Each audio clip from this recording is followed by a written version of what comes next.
Good morning, welcome to another Spectrumx BBR. In this series, we've been talking about how to set up a company. You've decided to go into being self-employed. Congratulations, it's a big, scary world. Where do I begin? What do I do? How do I do this? Well, in this series, I've broken down basically how you get into business. Most of you will start off small companies without business loans and big finance people. That's great. That's part of the information I've shared. Most of you will be small, starting out either transitioning from a current job into self-employment. Whatever the case may be, these steps will help you set up for success. Remember, 10% of people who decide to go into self-employment succeed. It takes a lot of work. It takes a lot of planning. So, in this series, we talked about 3 stages of setting up a company. The first stage was the planning stage. Second step was action and setup. And the third is go. You're in business. You're out there, you're prepared, you're selling your stuff, you're selling your services. So in the planning stages, we talked about planning, business structure, and business names. In this action stage, we've talked about bank accounts and credit cards, websites, emails, the government, your roles and responsibilities, operations, setting up your internal workings of your company, and the last video was about record keeping, making sure your records are accurate and set up properly in a proper accounting software. Today, being the last video of the setup stage before you go into business. There won't be another video. This is it, because after this, you're ready. We're going to talk about teams. We're going to talk about being self-employed and being lonely, because that's a reality. You're the boss. You may have employees, but being a boss, you're in a different role.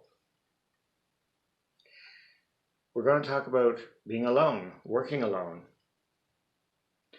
and the isolation that you will feel. Because people who work and who've never been self-employed don't understand what it means or what it takes, and that it's constantly going on in your brain. I don't know about you, or maybe you won't experience this, but in all the companies I've ever worked for, my mind never stops. So taking care of who I am, taking care of learning to unplug, learning to put away the phone, learning what works for me, to disconnect from this constant thinking about what I need to do, what do I need to improve, oh, that client is upset, how am I going to keep that client, how am I going to make them happy, oh, I have this problem with my software, oh, my server is not working, and Like, there'll be always something going on. Making sure you pay bills when you're so busy. So I'm going to talk about teams. The first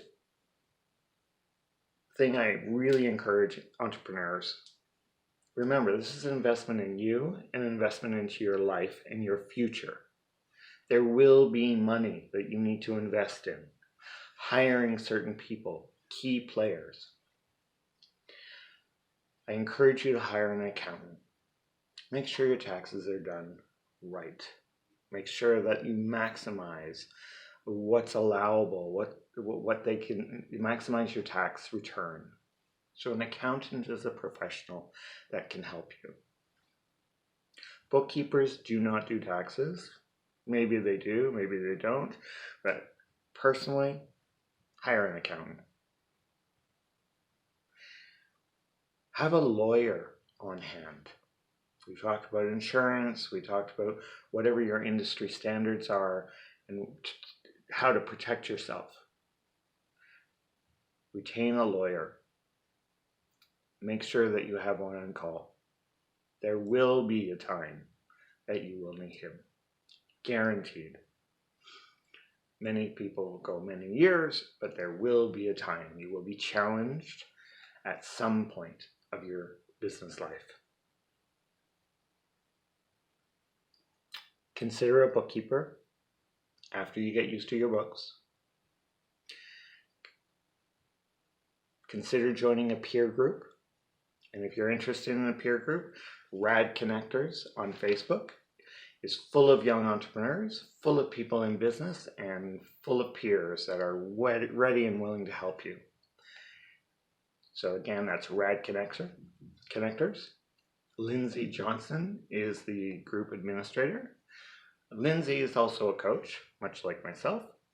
Lindsay's focus is taking young entrepreneurs and helping them stay focused from a marketing strategy, from marketing point of view.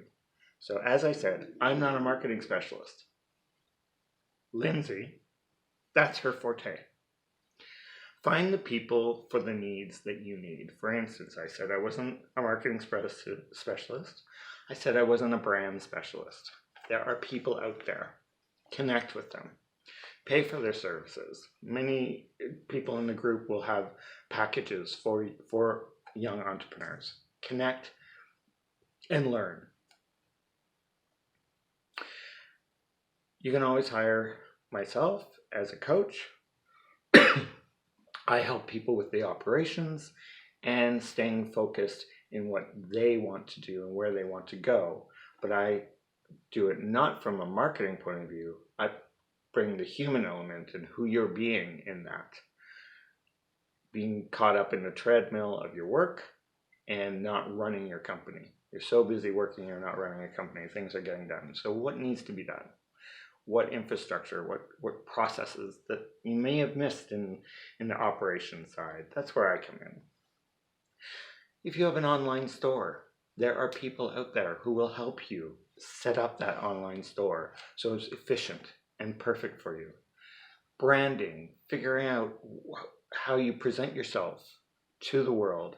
There are people who help you with that. Connect with a community that you can find resources. Connect with a group of people. If you of like-minded people, for instance, I'm part of a coaching cohort. So my class, my practicum class, have become my peer group. We meet once a month. And in meeting, we talk about not only expanding our education and becoming accredited with ICF, International Coach Federation, as well as becoming accredited with Adler, this coaching school. We talk about business development, growth. What are the challenges? Like-minded people have the same challenges that you do. How do you overcome it? Peer groups are very, very important. So again, I'm encouraging you to create yourself a network. Have a good day.